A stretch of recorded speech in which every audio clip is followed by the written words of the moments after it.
Assalamualaikum warahmatullahi wabarakatuh. Di sini kami dari kelompok 4 akan mempresentasikan hasil diskusi kami tentang kejadian Enron Motivasi Reformasi Tata Kelola dan Etika yang beranggotakan saya sendiri Hanifah Nur Hidayah NPM 96, Erviana Dwi Aksari NPM 100, dan Salsa Nur Hidayah NPM 101. Untuk slide selanjutnya, di sini saya akan menjelaskan reformasi tata kelola dan akuntabilitas. Kegagalan Enron, WorldCom, KAP, Arthur Andersen merupakan pemicu tentang harapan baru dalam tata kelola dan akuntabilitas di Amerika. Para politisi Amerika menciptakan kerangka tata kelola dan akuntabilitas yang baru yang dikenal dengan Sarbanes-Oxley ACT untuk memulihkan kembali kepercayaan masyarakat dan memfokuskan kembali tata kelola perusahaan pada tanggung jawab direksi terhadap kewajiban fidusia mereka terhadap kepentingan shareholders dan masyarakat. Selanjutnya ada ancaman bagi tata kelola perusahaan dan akuntabilitas. Yang pertama, salah mengartikan tujuan dan kewajiban fidusia. Nah, pada kasus Enron, perusahaan melakukan manipulasi untuk keuntungan jangka pendek yang ternyata berakibat fatal bagi perusahaan sendiri. Lalu yang kedua, kegagalan untuk mengidentifikasi dan mengelola resiko etika. Resiko etika terjadi ketika terdapat kemungkinan ekspektasi stakeholder tidak terpenuhi. Menemukan resiko etika penting untuk menghindari kehilangan dukungan dari stakeholder. Lalu yang ketiga, konflik kepentingan. Konflik kepentingan terjadi ketika penilaian independen atau pengambilan keputusan seseorang goyah atau ada kemungkinan goyah karena adanya kepentingan lain yang bergantung pada penilaian tersebut. Sumber utama konflik kepentingan adalah hubungan dan keluarga dan kepentingan ekonomi. Slide selanjutnya adalah bencana Enron. Yang pertama, The Power Report. Power Report disiapkan oleh 3 orang subkomite dari Dewan Enron yang diketahui oleh William Powers, yang bergabung dengan Dewan pada bulan September 2001 dan mengundurkan diri pada bulan Februari 2002. Subkomite Powers ditetapkan pada tanggal 26 Oktober 2002 dengan mandat untuk menyelidiki transaksi pihak terkait yang mengejutkan Dewan Direksi dan menghasilkan beberapa penyajian kembali laporan keuangan yang bermasalah beserta lampirannya. Selanjutnya, The Senate Subcommittee Report. Senate Permanent Subcommittee on Investigation merupakan memperoleh temuan sehubungan dengan peran Dewan Direksi Enron dalam keruntuhan dan kebangkrutan Enron. Yang pertama, kegagalan fidusia. Lalu yang kedua, risiko akuntansi tinggi. Lalu yang ketiga, konflik kepentingan yang tidak pantas. Lalu selanjutnya, pengungkapan kegiatan-kegiatan penghilangan dokumen transaksi keuangan yang luas. Lalu selanjutnya, kompensasi berlebihan. Dan yang terakhir, kurangnya kebebasan. Dan selain itu, ada kegagalan direksi untuk mengawasi dan mengelola Enron secara memadai. Dewan Direksi beroperasi di bawah undang-undang negara yang membebankan tugas fidusia kepada mereka untuk bertindak dengan itikat baik, sewajarnya, dan dalam kepentingan terbaik dari perusahaan dan pemegang sahamnya. Dalam kerangka kerja tata kelola, Dewan Direksi Enron bertanggung jawab untuk mengawasi lini bisnis Enron dan strategi untuk membiayainya. Saya Erviana Dwi Aksari, NPM 100, akan melanjutkan pembahasan mengenai transaksi Enron yang dipertanyakan. Nah, untuk transaksi Enron yang dipertanyakan meliputi yang pertama yaitu ada melebih-lebihkan pendapatan dan keuntungan. Yang kedua ada meningkatkan kas dan menyembunyikan utang atau utang yang terkait. Dan yang ketiga ada offset atau saling menutupi kerugian terhadap investasi saham Enron pada perusahaan lain. Yang keempat yaitu ada menghindari aturan-aturan akuntansi untuk penilaian saham Enron. Yang kelima ada secara tidak benar memperkaya beberapa eksekutif Enron. Yang terakhir yaitu memanipulasi harga saham Enron sehingga menyesatkan investor dan memperkaya eksekutif Enron yang memegang opsi saham. Selanjutnya yaitu ada peran Arthur Andersen. Arthur Andersen atau AA, auditor Enron, seharusnya bertindak sebagai fidusia profesional, menjaga kepentingan pemegang saham Enron dan perwakilan Dewan Direksi Enron. Namun demikian, mereka tidak dapat melakukannya karena mereka melewatkan atau mengabaikan manipulasi yang besar dan kemudian tertangkap ketika memusnahkan dokumen audit Enron. Secara signifikan menambah kemarahan yang dirasakan oleh investor, pensiunan, media, dan politisi, sehingga menyebabkan keyakinan atau kepercayaan pada pasar keuangan, pada tata kelola perusahaan dan laporan keuangan yang mendasari kepatuhan investor, dan pada profesi audit terkikis secara dramatis. Selanjutnya, yaitu ada tata kelola dan sistem pengendalian Enron yang dicurangi.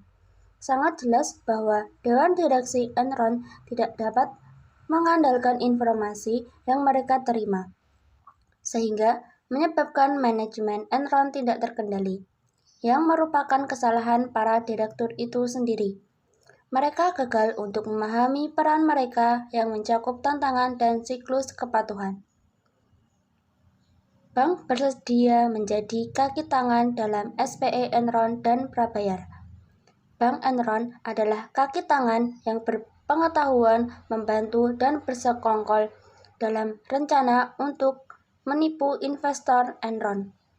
Prabayar Enron adalah mekanisme bagi Enron untuk mencatat transaksi prabayar dalam pengiriman energi masa depan, sehingga laba operasi dan arus kas saat itu bukan sebagai arus kas dari operasi pembiayaan.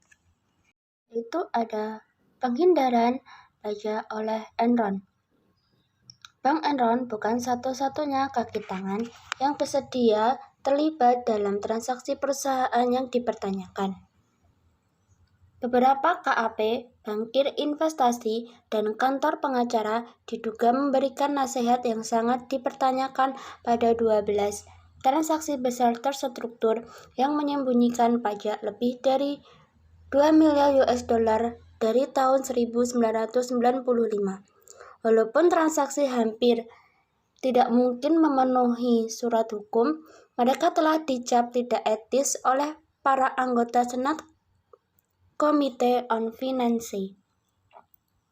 Menurut laporan Senat Komite, manajemen Enron menemukan bahwa transaksi pajak tidak hanya bisa menghemat pajak, tetapi dapat untuk menciptakan laporan laba dalam laporan keuangan. Setelah itu, Enron tampak sebagai pusat laba.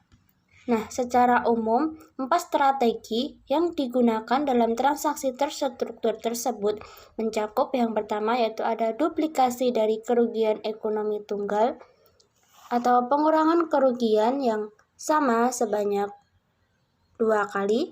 Yang kedua yaitu ada pergeseran dari dasar pengenaan pajak dari aset yang tersusutkan atau tidak kena pajak menjadi suatu aset tersusutkan atau kena pajak dengan sedikit atau tanpa pengeluaran.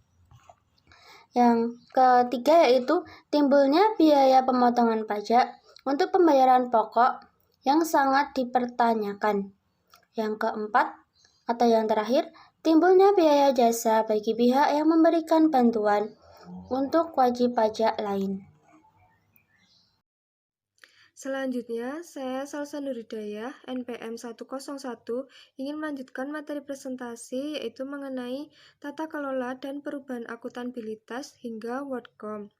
Bahkan sebelum skandal Enron muncul, mengakibatkan pengajuan untuk perlindungan kebangkrutan pada tanggal 2 Desember 2001, ada beberapa pengakuan bahwa perubahan tata kelola dan praktek akuntansi memang diinginkan. Meskipun ada beberapa upaya untuk memperkuat tata kelola dan akuntabilitas sebelum terjadinya skandal Enron, hampir tidak mungkin untuk menyampaikan pertumbuhan rasa investor dan kemarahan publik pada bulan Desember 2001 dan awal musim panas tahun 2002. Kemudian, pada tanggal 25 Juni 2002, datang berita mengejutkan bahwa perusahaan raksasa WorldCom juga dalam kesulitan keuangan, yang memicu perhatian dua anggota parlemen Amerika Serikat, Paul Sarbanes dan Michael Oxley, untuk menggabungkan upaya dan membawa ke depan pedoman reformasi tata kelola untuk disahkan dan dikenal sebagai Sarbanes-Oxley Act atau SOX 2002. Selanjutnya, reformasi tata kelola SOX 2002.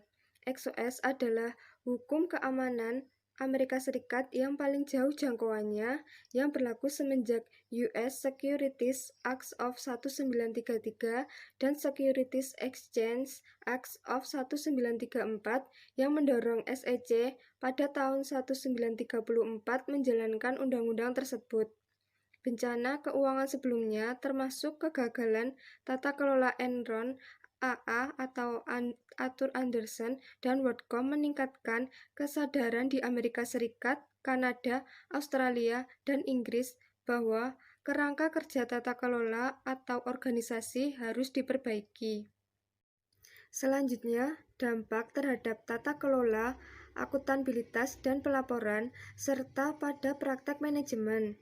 Kerangka tata kelola XOX akan memfokuskan perhatian para direktur dan manajemen pada isu-isu yang sangat penting tentang tata kelola dan proses pelaporan yang tepat. Secara khusus, perkembangan berikut akan membawa perubahan positif dan perubahan jangka panjang yang fokus spesifik pada peningkatan akuntabilitas, penguatan peran komite audit, klasifikasi peran dan tanggung jawab dari para direktur, serta peningkatan denda yang dijatuhkan atas kesalahan. Selanjutnya yaitu dampak pada profesi akuntan dan praktek audit. Profesi akuntansi Amerika Serikat kehilangan kemampuan atau kebebasannya untuk menawarkan layanan non-audit kepada klien hanya berdasarkan pada penilaian dan pengaturan diri akuntan.